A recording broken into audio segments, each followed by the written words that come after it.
Hey grade 4, so today we have Robbie, Lloyd, and me, Mrs. Bond. So in Hardy Boys today, chapter 3 is only one page. So we are going to read chapters 3 and 4 together, okay? So chapter 3, The Lost Keys, Frank. As soon as we saw the ground open up and swallow the Admiral's statue, Charlene and I sprinted across town. When I looked over my shoulder, I saw Deputy Hickson right beside us. The air was so thick with dust that it was impossible to see anything. Deputy Hickson ran up behind me and put a protective hand on my shoulder. "Stay back, Frank. It may not be safe." "What do you think happened?" I asked. "I have no idea," he said. "Some kind of sinkhole."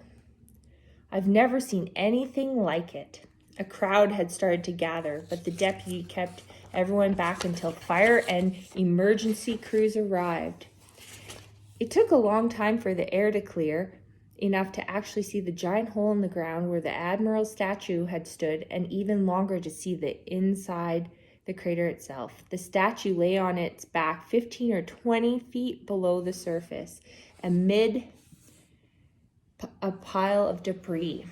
Amazingly, the bronze statue seemed to still be in one piece. Well, almost. The oversized key that had been attached to the ring on the Admiral's belt was gone. As I stared into the rubble-filled pit, I suddenly realized that the Admiral's key wasn't the only thing missing. So was Joe.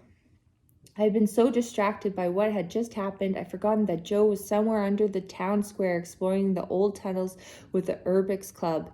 If he'd been anywhere nearby when the sinkhole collapsed, he could be trapped underground, or I didn't want to think about it. "Deputy," I yelled.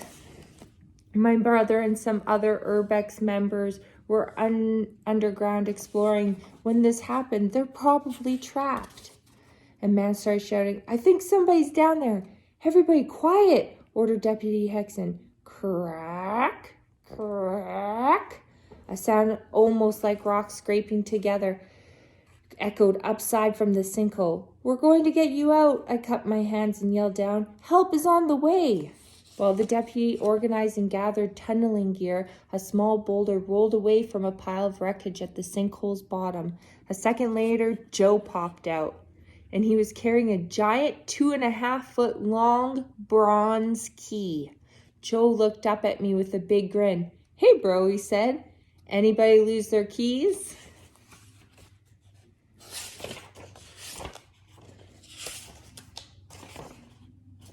Okay, so I'm going to stop the video for now. That was chapter 3, and I'm going to start chapter 4 right away, but it'll be on the same day. So bye for now.